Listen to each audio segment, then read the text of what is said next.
Namaste. Namaste.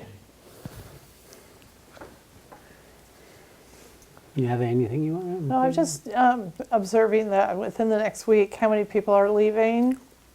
Raise your hands. A lot of people are going to be going, or within the next 10 days. Yeah. We're going to really empty the place out. And we have 5 coming. Yes, but maybe it'll slow down. I don't know. Hopefully not. Yeah, keeps you busy. Yeah. So, all right. Well, it looks like, let's see, we're going to Toronto next. We leave next Tuesday. So a week from now, Sat and Satri and I are in Reno. But we'll have the meditation first. Then we go to Toronto. Thank you, Amanda. Hey, and so I have a challenge to anybody going to Toronto. I've challenged Sadas, and maybe Amanda, I found this really great fitness center. I showed these guys today. They're like, ah. Anyway, if anybody wants to join me. Then we go to Boston. Thank you, Paul. We appreciate that. And then we go to DC. The information went out today, so everybody should be getting that. And then we have a new one we might be doing. On our way home, we're stopping in Chicago with Carl and Lucy. The Carl and Lucy Show. They have a complete entertaining variety of variation on the Gita Study Group. I had 30 people showed up the last one, and I suggested that, well, maybe it's time I come. And he said, and he wrote back and said, well, Lucy and I were just talking about that last night. And I said, hey, Satchamayi, this is what they said. And she said, well, we're flying through Chicago on our way back from Washington, D.C. So it was like one of those, converging of programs. Unfortunately, it's 40 minutes from the airport. There's still some pieces. I have no idea about where they live. Well, we saw it on the map, but... What's the name of the town? Elburn. No, that's where the Unity Church is. Yeah. But it's Batavia, I think. I don't know. Batavia. Okay. So anyway, all the unanswered questions. Where do we stay? How do we get there? Blah, blah, blah. Not that she doesn't have enough of those. All right. Anyway, and then Auntie. Yay! Auntie is pulling together a program in Helsinki August 8th. Before we go to Amsterdam, before we start the whole Europe tour. So Auntie, thank you. This is so amazing. The worldwide work, right? So yeah, it's definitely happening. I already booked my flight. So had we. What can I say? Personally, on A Southwest, lot of things got changed. Flex. Well, not for this. We knew this was happening, so we just didn't know if this would all come together. So, Auntie, that's really so. If anybody has friends in Finland and Helsinki, please let Auntie know. Send your contacts forward, and we'll see what we end up with. I have friends in Chicago still. All right, yay! Isn't your brother? Is he your brother? My family's there. Your family's there. That's right. We're there, yeah. Yeah. So this is how the manifestation works. It just like pops up, just pop, pop. Popcorn. Yeah. So it's actually kind of fun. So anyway, that's where we are. That's all I have to say right now. Okay. Okay, you're on. And tonight's only 1 hour, just a reminder. Okay. All right, so I had a revelation last night, and these come about once every month. And they also bring in this big energy when they come in. And so today I was sort of broken up into pieces. Anybody who actually is on this journey will notice that when it comes in with all this force, you have to reassemble after it comes in and does its blast. But I've recorded it. I recorded it, and this is in a journal that Arjuna gave me. That I only write those revelations in, and so I thought I would just share something of this. Just because when these things come, they give context for what it is. Otherwise, we're just meeting day to day, day to day. So it reestablishes the purpose and the continuity of that purpose and how it's been expressing itself in our lives. So we begin to see in those moments how everything we've been living is relevant to what is now arising. So a little bit has to do with some history. And part of this you're familiar with.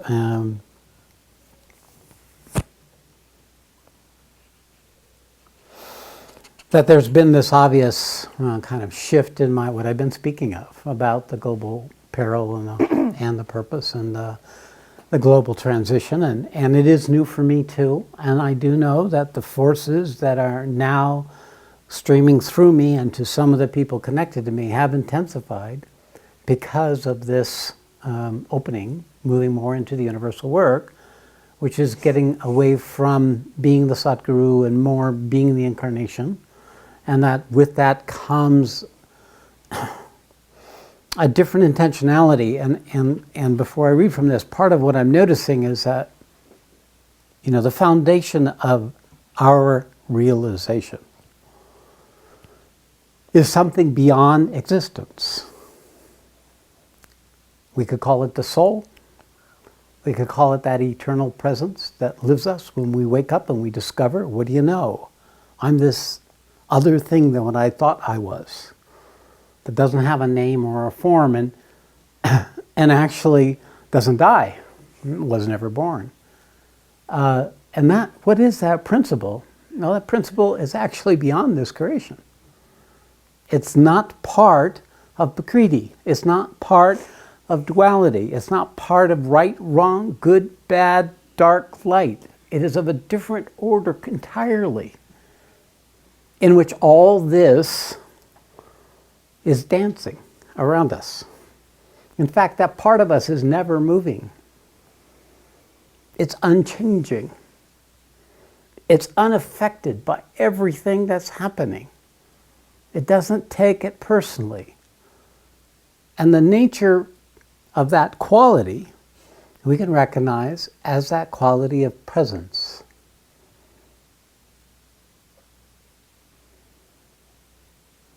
See, I just stopped, and what comes in is presence. Presence is what happens when you stop. In this case, when I stop. But when I stop, you stop.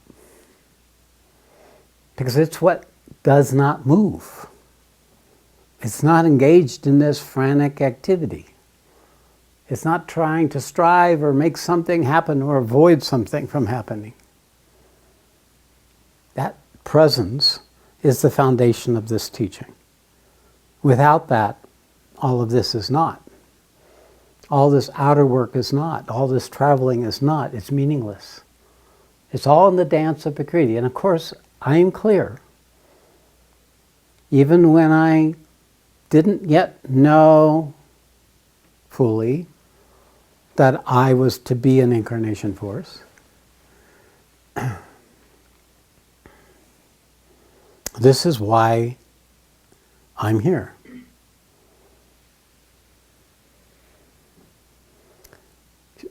Sri Atmananda talks about it in Manifesting Divine, and the nature of the fact that even for him there was two functions, his function as a Satguru and his function as an incarnation. And I knew him, and many knew him at a relatively personal level as a Satguru. But as an incarnation, only a few times did he show that quality in himself. So this is kind of a unique thing, because there tends to be very clear distinctions between one who is merged with the self, one who has become God realized, a channel for the divine Shakti, one who becomes a Satguru or a Guru, either one of those versions, and one who becomes an incarnation. These are not things made up. These are direct experiential states of consciousness that is available to us, and by which we can easily get confused when we begin to try to find out What's the right way for me in this unfolding of that awakened quality of myself? Presence is everything. Without that, we are simply caught up in the swarm, the swirl, the swarming of Prakriti. This way or that way or that way or this way. And am I? Where am I? Who are you? Where am I? You know, all of this is the swirl of Prakriti. And without that central point, we're not good for anybody. We can't help anybody. We can't even help ourselves. And what is that principle? My teacher told me when he heard me, the first time I heard his voice, he said, you are entering the Jiva Mukti state, the Jiva Mukti state. And that has two meanings. Liberated while living, or dead while living. Already dead. Living as, not as if, already dead, but still living. Now, it's a different kind of the dead of the human who doesn't know who they are. Those are the zombies. They need everything outside of themselves to feed on in order to keep existing. But this kind of dead, it needs nothing. Dead to the world because it becomes self-sustained. It needs nothing other than its own self-existent existence. And that was what was coming to me. And then when I would come out of it, there would be all these experiences that would happen. But that was because when we stop, when we come out of the endless activity, is actually where we begin to discover the nature of our own Prakriti, of our own structures, of our own unwitting absorption in the content of our lives and the world around us. So instead of staying still, we get sucked in and we start whirling like everything is whirling, and we lose that center point that is not born nor ever dies. So this is what I look for. This is what the foundation of what it is. When you sit with me, when you sit with anyone who has come to that, a Jiva Mukta, dead even though functioning alive, that means there's nothing more than them for them.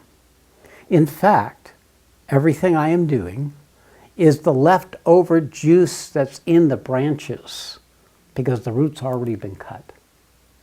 It's only going, it's already gone, it's consuming up whatever is the samskara that was part of this personality that reality can use for manifesting. This is why Satchmai has much more juice than I do. And she's able to use that to serve the unfolding. Otherwise, I probably would have quit this about 5 years ago. Because I wouldn't have had the capacity, the oomph. Because it was already just waiting until the samskaras run out. Because I'm already done. It's like in the 11th chapter of Gita where Krishna says, I've killed them all already. There's nothing for you to do but to just keep showing up until it's finished. And it's actually quite enjoyable, I've discovered. Because when you don't have fear and when you don't have desire, you can actually have joy. You can have aliveness. You can have freedom. You can have curiosity. You can have discovery. But as long as you're vested, these things are coded or not available to us. So really what we're looking for is to wake up to that in us that is beyond life, beyond existence. This is so fundamental. This is actually the design. This is what we're striving for. To that which is beyond existence. And when we find it, then we can know ourselves. Then we can catch ourselves in the act of getting caught up in past patterns. That's when we have another frame of reference than who we are. It's the what, which then gives us a way of holding the who of us when it shows up that can discern, can discriminate, can actually be empowered enough to not continue to feed unuseful patterns or conditioning so that they unwind of their own accord. Just through that quality of you that's no longer vesting itself in that.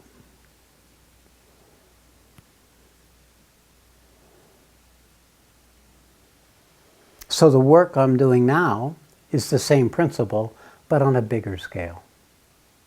It's the whole world. And I am the unchanging principle. The incarnation is the unchanging principle that is building a link between non-existence and existence. It's the bridge that builds a link between that which is beyond existence, bringing it into existence, meeting the existence and the non-existence in the paradox of the duality, and in that moment, where the Sat and the Asat, when the creation, which is all a product of Asat, the creation, everything we know, is Prakriti, is the Asat expressing itself, trying to work out the unresolvable impressions and samskaras that have occurred over the 200 years of mankind's existence.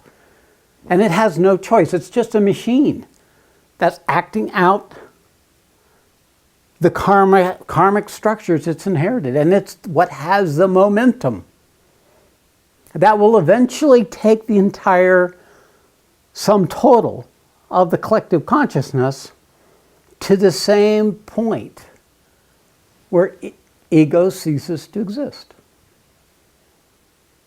We could call that non-existence, that a new basis can get created. It's how we do it, how we meet the structures in ourselves when we disempower that momentum of our own individual Prakriti that keeps spinning the old stories and the reactions and the positions and the points of view and the rightness and the wrongness and the defeat and the success. That's what burns out, wire unwinds us from those structures that prevent us from actually being in existence free. Being in existence without desire, without fear, without need, without grasping, without clinging or controlling. So that's how we shift our individual consciousness, by staying in touch with that awakened presence that has come to us, even in the midst of the activity of our personality. And that's how we shift the collective consciousness in the same way. And when the incarnation comes, it puts a break. It intervenes in the inevitable expression of Prakriti, acting mechanically to repeat the same old structures that are still not resolved in the only way Prakriti can, which is to repeat them again and try to do a better version, and then it fails, and then a better version comes, and so on and so forth. This is something of another principle, which really unwinds the karmic pattern of the collective consciousness. So what we're doing at this point of the work is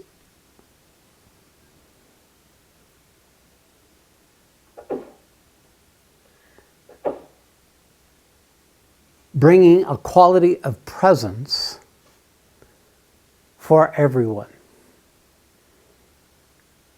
Just as when I am in presence, you can more directly access your presence. So when we collectively are in presence, we impact the collective consciousness.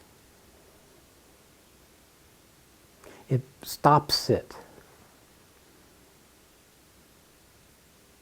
There's various ways of stopping things. Mostly it's through death. Death is the reset. But being liberated while living is another reset, where something in our consciousness reaches a certain degree of authority that's greater than the Prakriti that was running us up to that point. So anyway, all this is the link between the micro and the macro is just kind of got clear to me. And I realized that my teacher knew this all along. He never explained much at all. But in this particular book, he actually did explain a lot. And what I noticed about this is that he told me, after I had announced that, I was done, it completed in 2007, and he told everybody I was crazy and my ego had taken over and all the rest of it. And then I met with him a year later and said, okay, it's happened, what do you know? And he, about 3 months after that meeting under a tree in in Reno, we were in Silver City and he was leaving to go back to India. And as he was walking down the steps of Silver City, he said, okay, it's your job to find the other 11. And, what do you mean, the other 11? Because he's always said, I'm looking for 12 people like myself to be on this planet simultaneously so that this mission could be manifested. And I said, wait a second, I thought you were doing that. And I took it he was light when he said it. I was light in response of it. But I've now realized everything from that moment has been for this to happen. The entire organization of New Dharma wasn't for me or to have a bunch of teachers. It was to create a structure that could be big enough that could actually bring this into the collective consciousness. And that's what we're doing right now. And I think we have everyone who's coming, who are here for the universal work, can experience the Sat Force. And can experience the Sat Force working through them when they're holding responsibility for a group. So it opens the channel that we can be for that force to come into our lives and be able to become spread out into the world beyond. So it's actually training to be an incarnation. And the entry requirement is that you can feel the force. And that's really what we're doing right now. We're fishing.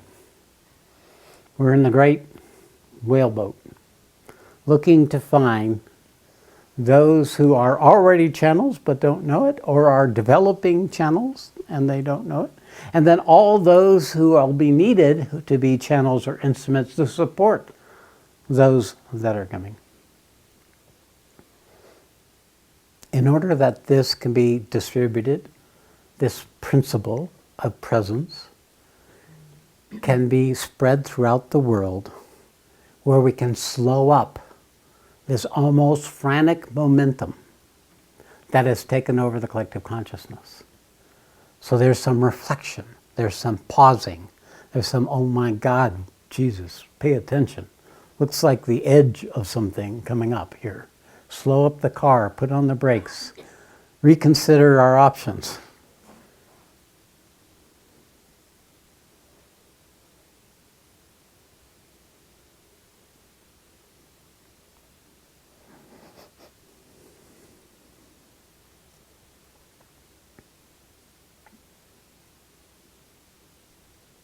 Become aware of our predicament. Wake up to the predicament of first being you, the peril of continuing to be you. Because once you do, you find your purpose. You don't want to be that you anymore. You want to find a new you, a better version of you, at least.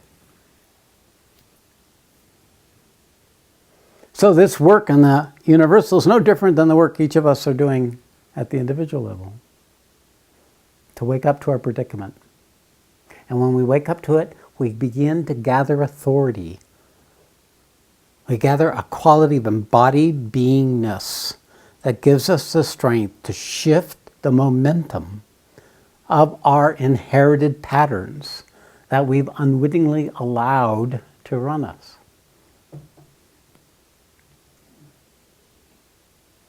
It's so simple. It is actually mechanical.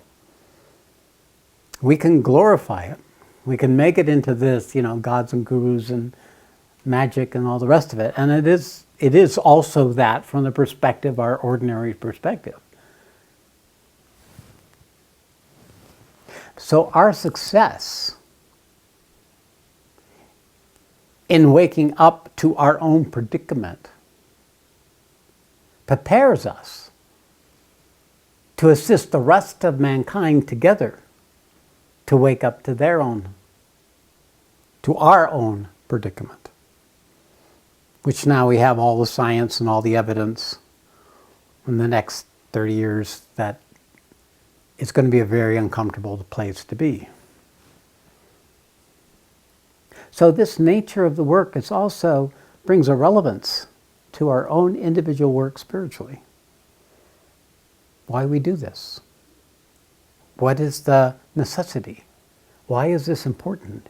Why is this more important than the other things you have made important by your habitual programming or the ways you've organized your life up to now about what you want and what you don't want, what you're afraid of, what you're attracted to, what you're repulsed by? So really, if you look at it, you too need to die to yourself. You too need to die in that way so that you can discover a greater reality than what you can know if you don't.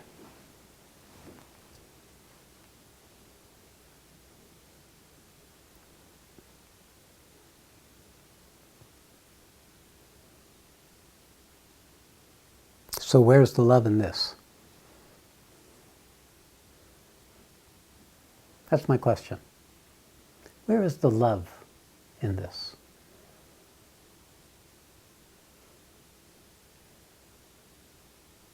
Now we have a lot of misunderstanding about the nature of love.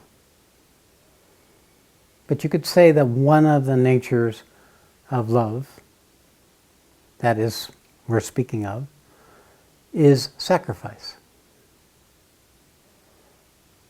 As the Gita says in the 3rd chapter, Brahman is there in sacrifice.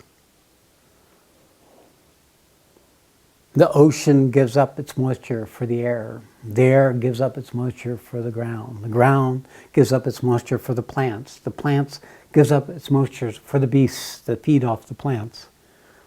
And those beasts feed humanity. It's all sacrifice. Everything is sacrifice. That's the love. The love is first to create a world by which consciousness can establish itself, where it can develop to a point where it can be self-aware, have the ability to bring into existence some of those universal principles that have existed in the potentiality of the Sat, the intelligence, the will, the capacity to choose and discern, and to take action different than what nature could provide.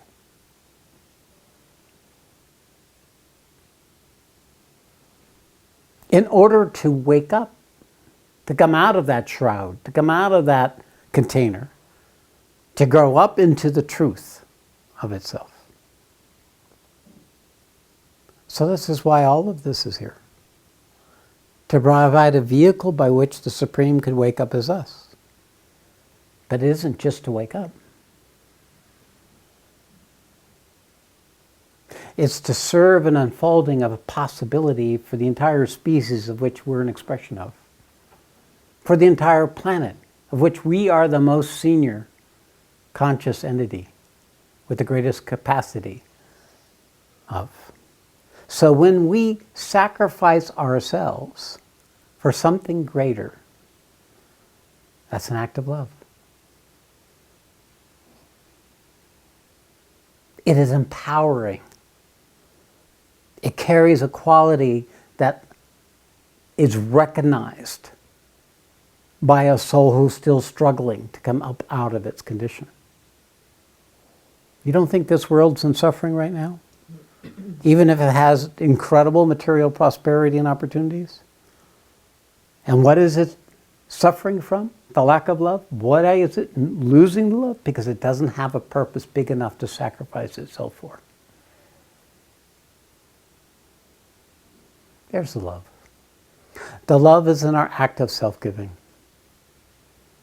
that leaves the world a better place, that lifts those connected to us into a higher possibility of being that would be possible if we didn't make the sacrifice. We begin to heal the entire structure of the momentum of our Prakriti, of our creation, that has shaped us to this moment. It begins to dissolve its hold, not only us, it goes back and dissolves the entire current that came to us through our parents and through our ancestors, and that piece, the collective karma that we've all taken on.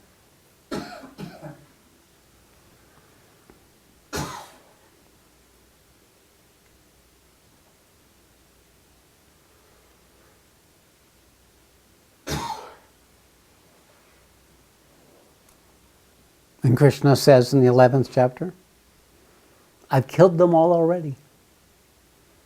It's all done. It's already been done. You're already liberated. You just have to catch up to it. You just have to find out what has already happened. So if you can, even in the midst of what remains in your liberation, even when you get taken over by your content and your structures and your activity and your rebellion, you can know I'm already liberated. Then you have a way of holding the fact that this is just an unfolding of what's left, that's still not been willing to give up its ghost. The untruth that still has not yet surrendered to the truth that has come. If we can hold it, then we can actually love the part of ourselves that is being dissolved. We can hold it with patience. We can hold it with sympathy, compassion, as it dies its slow death. But other than that, it's just anguish and misery and loss and suffering and whatever else the human ego will make of it. Brief moments of relief from the dejection or the suffering. Some moments where nothing interesting is happening. And some moments where it's the Holocaust. We happen to be in the moment of the Holocaust, collectively. But we've all been in these moments. If we don't do something about it, not good things would happen. When I woke up from my addiction, sitting there in that commune,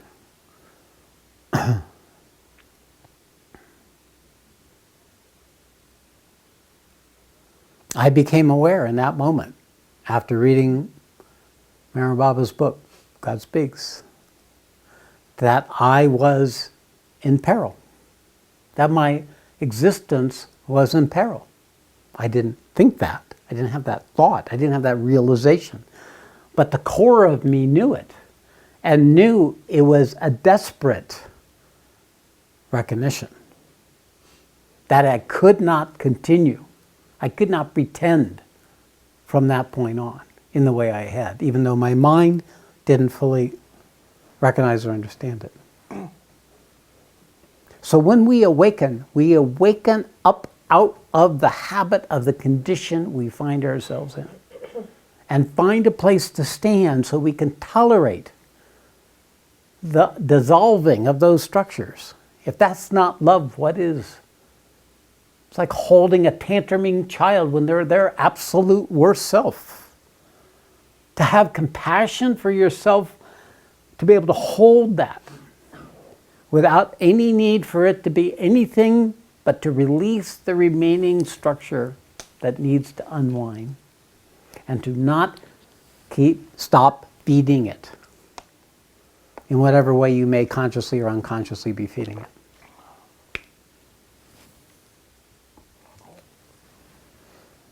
Okay. So there you go. There it is.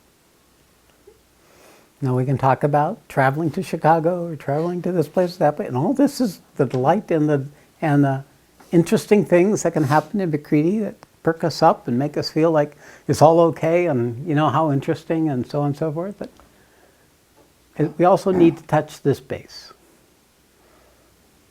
Just kind of to be in remembrance that all this is just the dance of Prakriti, and who knows what's going to happen. Who knows if anybody shows up? Who knows if anyone's going to stay on this? Who knows anything? But the nature that Krishna described about the incarnation force, it's always acting. It's always acting even though there's nothing in it for it. That's different than the guru or the Satguru who just stays in that state. And the nature is the degree of sacrifice.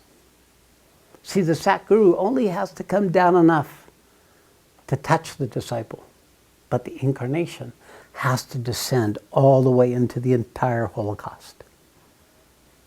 Is that not love? Is that not the fulfillment of the opportunity of being a self-aware being in existence? Okay. So, I don't know how much time we have left, but let's see if there's anybody.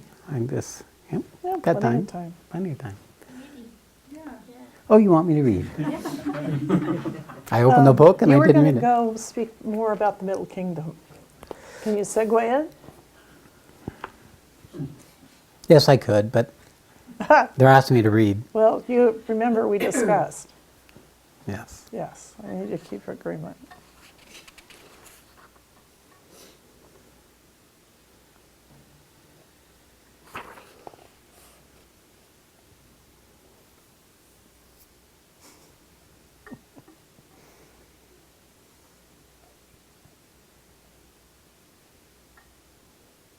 Oh, good. So, we now know that this global training program is an expression of something that Sri Atmananda handed over to me, which I dismissed initially, but which actually became the underlying organization of my entire work since I started this.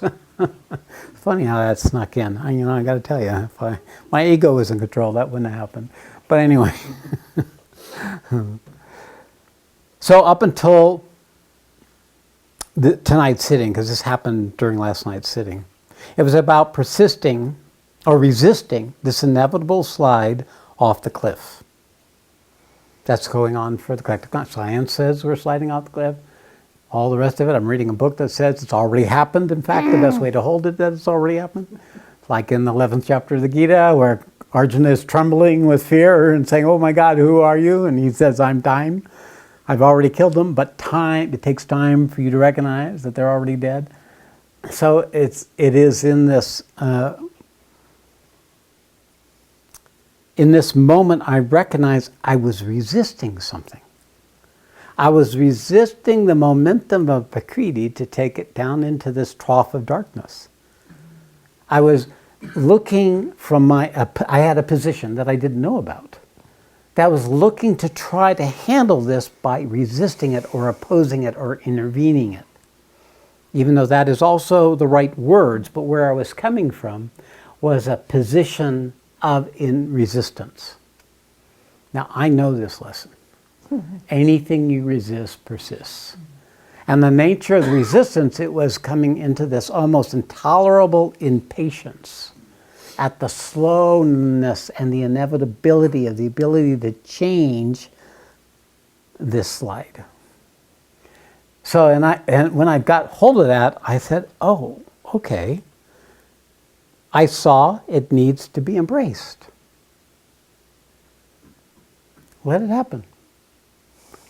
Just be willing for this to be what's necessary in order for Prakriti to work out what she needs to work out. Okay? Now, it's not that doesn't mean there isn't intervention going on, but it does mean that I'm no longer in a position about it.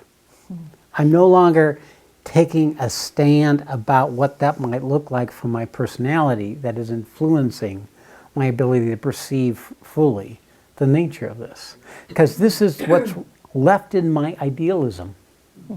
This is what's left in my misplaced compassion. This is the part of me that's still vested in outcomes. Very hard to be able to stand in this position without thinking you're doing good, without slipping into the error of how it should show up. You know, and that is not my work. There are plenty of idealists who can do that part. My work, and this work for all of you with me, isn't about changing any outcome. Rather, embracing the necessity of whatever it is that's arising, to allow it to have its time. It's going to be a more effective structure than resisting, right? You include it. This is where we are now. And another time, 10 years ago, 20 years ago, it was ideal. There was no need for intervention. But the same problem has been happening all along. It's not that the climate hasn't been getting hotter and hotter and the mankind consuming more and more and so on. So all that's been going on, but now it seemed like it's gotten worse in some way. And that's coming from this perspective I found in myself. The part of you that likes the movie The End of the World. Well, no, there's also Yes. the part that Don't there's forget that also the part of part it. that gets that's also there, but Yes. this is the part that was resisting. I know, I agree This is with the you. part that was. So I found for me that if I let go and just say, okay, what if it already has happened? What if this is where it's going to go, and there's really nothing more for me to do in that area of it, except the actions that I already know I need to take.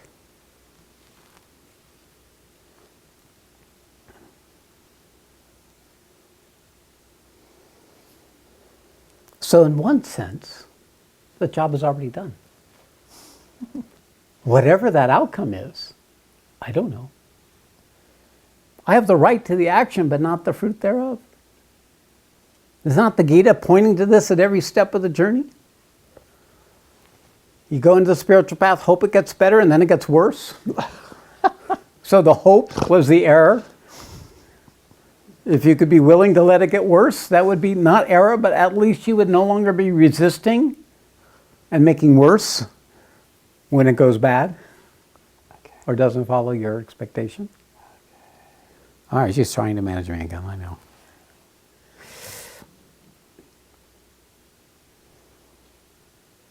Tonight, I got this fully. I am non-existence. I am the Sat, and I'm here to bring the Sat to the world, to return all back to Source.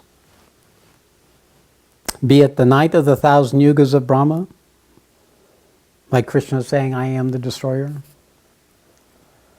But most importantly, there is nothing for me to do. There is no outcome that I need to measure the sacrifice that I make. That is all given up, even if an apparent outcome looks like it's for naught. It is Prakriti that has called me. She is responsible for all of this. She carries the burden of the consequence of the asat, the ignorance that all of mankind are already instruments and channels of. And this is the battle. My job is to find the Pandavas and prepare them. I will die, they will die. The world of men may die. I'm here at the advent of a new age, where the old age has to die. So whatever came up for me is a deep, profound, what came up for me is a deep, profound relaxation. That whole, it just broke. And a deep, profound relaxation came. There is nothing to fear. I am death already. The non-existence has come to this domain of existence. The Sat has to meet the Asat. And when it does, truth will be manifested.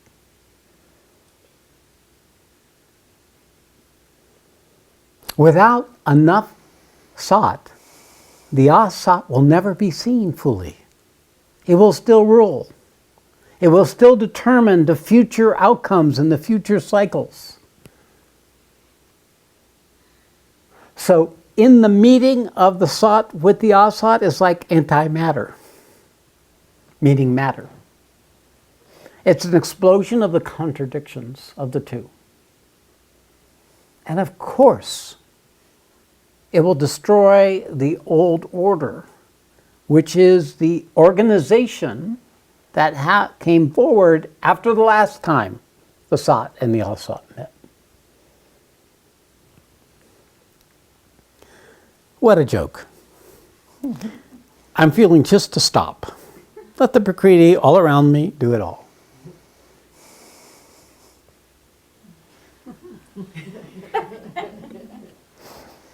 I felt really good.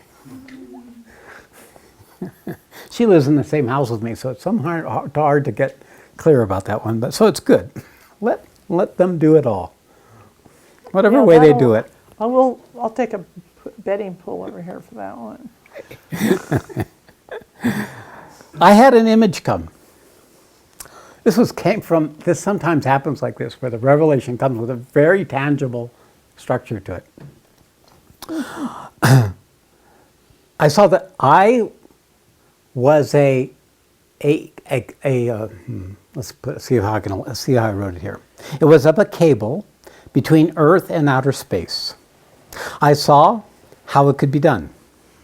At the equator, in geocentric orbit, a superconducting cable will be dropped to the Earth at the same time the opposite end would be thrown out of Earth orbit with the pull of centrifugal force.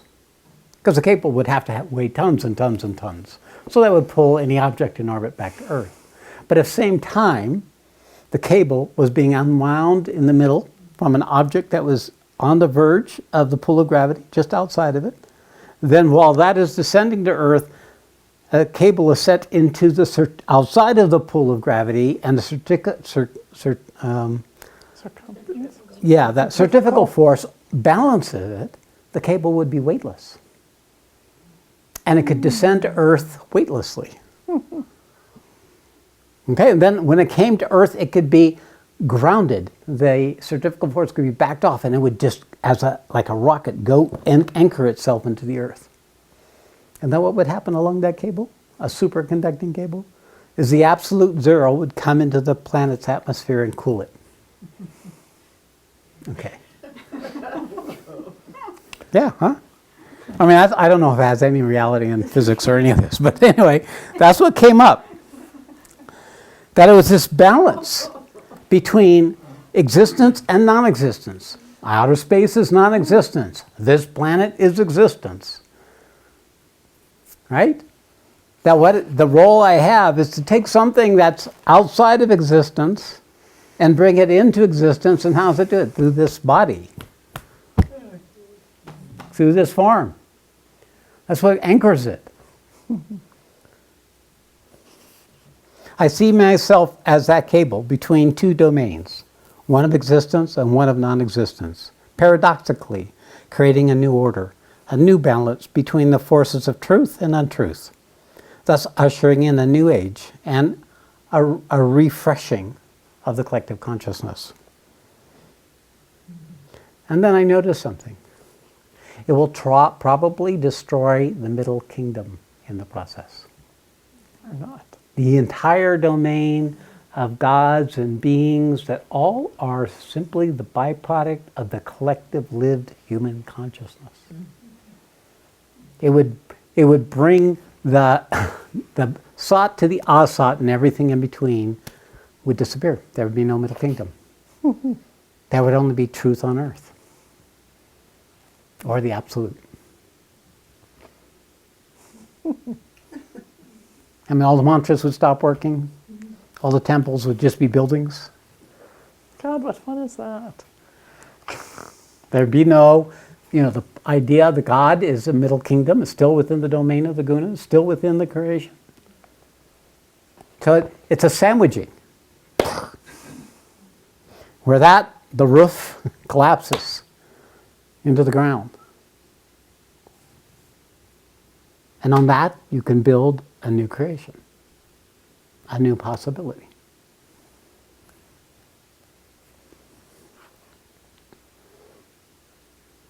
The secret of this success is the willingness to fail. To fail absolutely. There it is.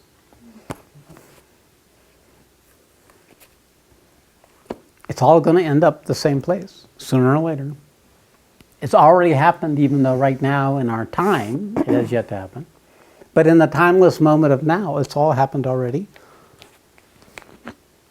I think these are interesting times for this reason. Because these universal principles are starting to demonstrate themselves in our consciousness, especially for all who are awakened spiritually. Because these are not abstractions, these can be experienced. The Middle Kingdom is a lot of fun, total full of enchantment, intoxications, extraordinary energies, revelations about all the content and how all the content fits with all the other content. Time check. Yeah, time check. Check Time off, check. no more time. Yeah, time check. So it ends, right? And all that's left is that self-existent presence. And it's on this basis that the next yuga gets created. Now, how far does that go? I don't know. I don't know anything now. When I get to the details, I'll tell you when it's happening. I can pretty much kind of feel myself slipping along with everyone else as we head towards this. But what exactly that looks like, how far down it has to go, right now, how deep the reset. What happened with the Mahabharat? Who was left? The Pandavas and all the women and children. Oh, that's good. They had to repopulate the earth, and the Pandavas had to be busy, I guess, to keep that going. Oh, serious. But we can't know. No. All right, so there you go. Let's finish with a 10-minute sitting.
Hari Om Tat Sat.